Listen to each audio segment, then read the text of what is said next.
Good afternoon and welcome to this presentation, Meet the Buyer presentation on the Exxon site at Bowling redevelopment project that is funded as part of the Glasgow City Region deal and is located in the council area of West Dunbartonshire. My name is Robin Abram. I'm the Capital Projects Manager that is the key point of contact at West Dunbartonshire Council for the project. And the purpose of this presentation is to give a high-level overview of the project. You'll see there is an agenda that tallies with the slides that I will run through. City Deal and the Exxon site project. The outline business case was approved by the City Deal Cabinet in March 2019.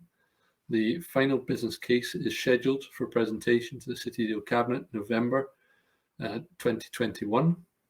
The project capital cost estimate as of December 2018 is £34,050,000. The net additional GVA to be delivered by the project by 2035 is 230.2 million. The net additional construction jobs by 2035, 670, and the gross operational jobs by 2035, 980.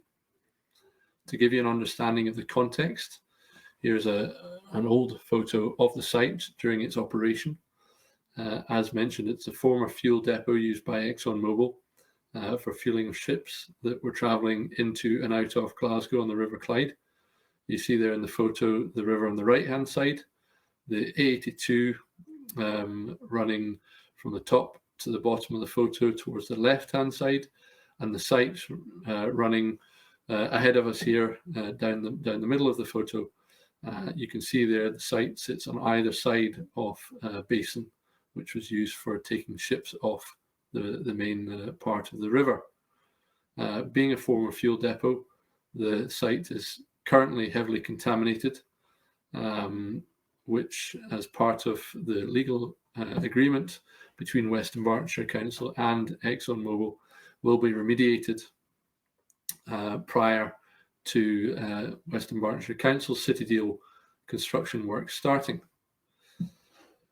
Bringing it up to date, this is a photo looking the opposite direction, westwards, down river, and you can see there the site ownership boundary that West Dunbartonshire will take on once Exxon have finished their remediation programme.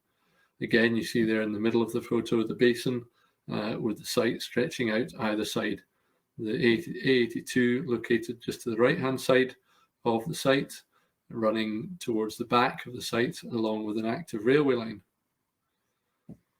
Currently, the site is bare ground and ready with all the relic structures removed for Exxon to move on to site and carry out the considerable remediation works necessary.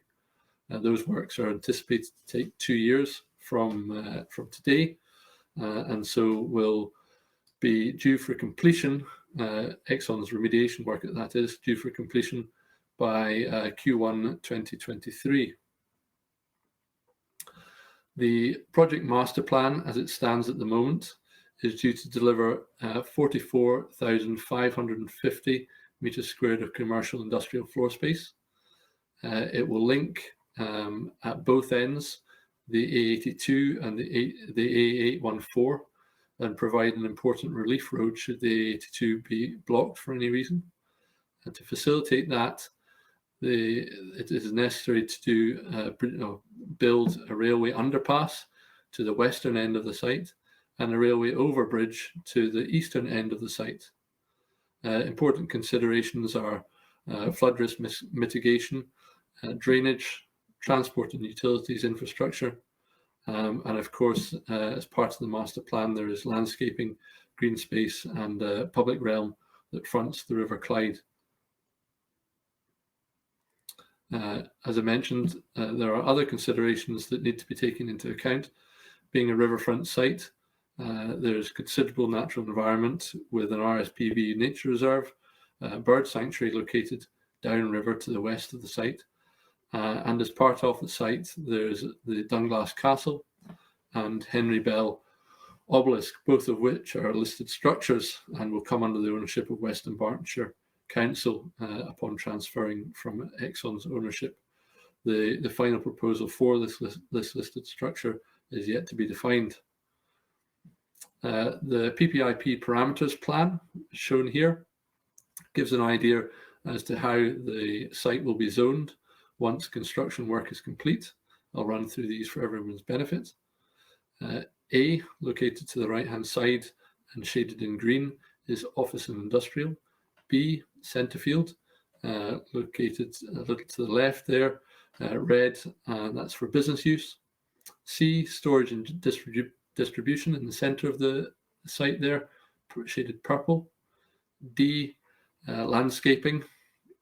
E, open space and green corridor that runs along the river edge and also encapsulates an area of ground known as Sheepfold to the north of the developed part of the site. F is the infrastructure junctions, which we are proposing to upgrade as part of the works on the A82. And G is the aforementioned Dunglass Castle and Henry Bell Obelisk, which has been defined as a heritage area. I'll focus in here on two of the major parts of the works, and that's linking the site to the existing infrastructure out with the site boundary. Here's the Western Access Junction, which you can see shows the underbridge to the mainline railway that runs up the west coast of Scotland, and it also shows the proposed outline design for the junction with the A82. Key considerations here being working around an active railway line and a major arterial route to the Highlands and Islands. The Eastern Junction, again, the same considerations are apparent, working around an active railway line, in this case, building a bridge over it rather than under it, and reconfiguring the Dunglass roundabout there with added capacity and signalling. Again, being a major arterial route to the Highlands, the A82 will require to remain open at all times, and the Western railway line, again, will require to stay open at all times. Important considerations, traffic and transport, as I've mentioned. Not only do we have the active railway line and road, but there's also the core paths and NCN7 cycle route to consider, so there will be public on both foot and bicycle moving past or through an active part of the site. And last but not least, ecology. As I mentioned, there's bird sanctuaries nearby.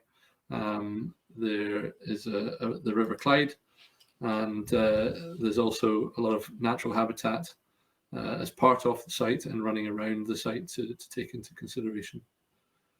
And that concludes the presentation.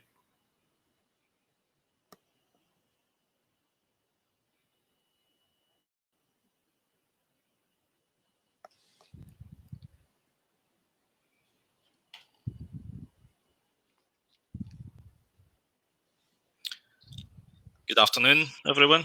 I hope you enjoyed the presentation there from Robin Abram, who's our project lead on the City Deal Exxon Fuel Depot project. Just by way of introduction, my name's Angus Cameron. I'm one of the business partners within the Procurement Department at West Dunbartonshire Council. So in a sense of a procurement lead for this project will be myself. I'll just pass you over to Andrew Duncan. Yes, thanks, Angus. I'm Andrew Duncan. I'm the senior officer working alongside Angus on this project. Thanks, Andrew.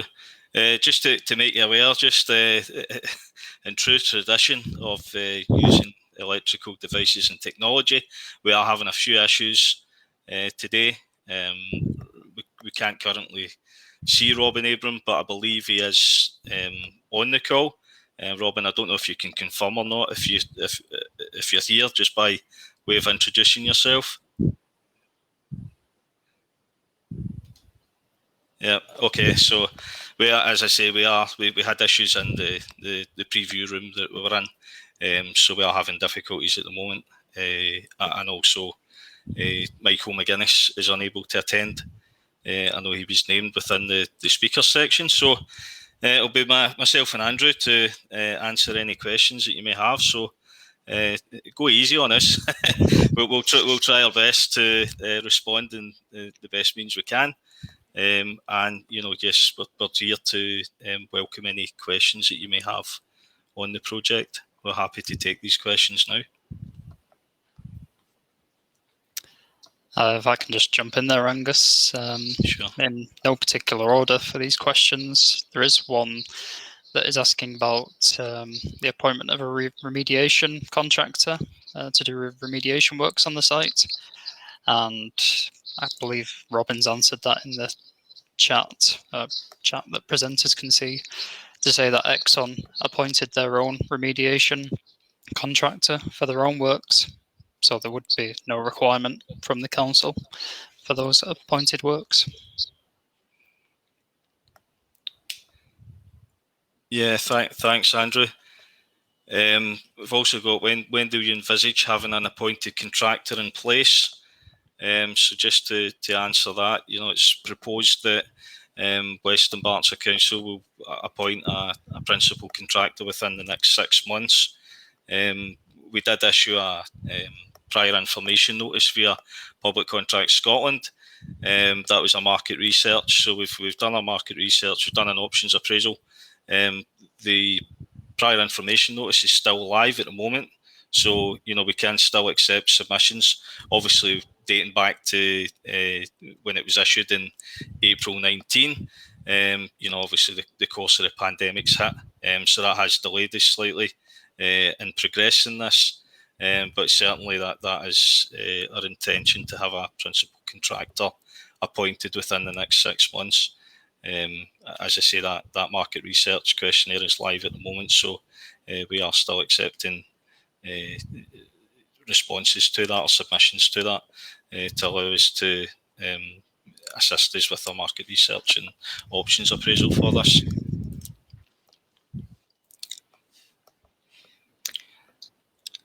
Just further on that, there's a couple of questions that have come in regarding how to access further opportunities for this project.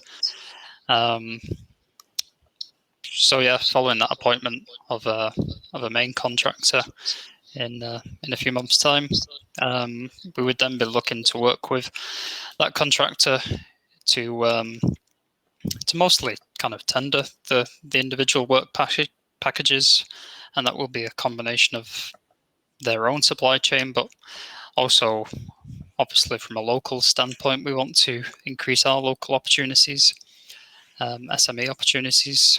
So I would say, as part of that award notice, or even future notices, we would advise on how bidders could apply for opportunities. One example is advertising opportunities through public contract. That is something that we would be advocating. So can't tell you at this time, but obviously we will tell you once we know more in future.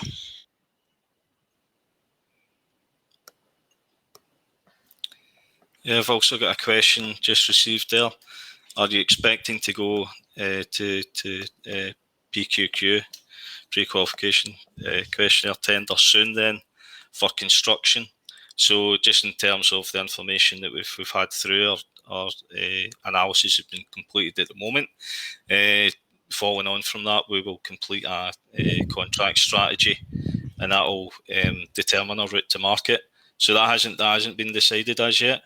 But certainly, depending on the route to market, there may be an advertisement through, or a contract notice through Public Contracts Scotland. As I say, we've dictated that the timescales for this that we're aiming for is within the next 6 months. So that is our current situation with that. I've also got a question here from. Are you looking for marketing, PR, social media at all? as I say,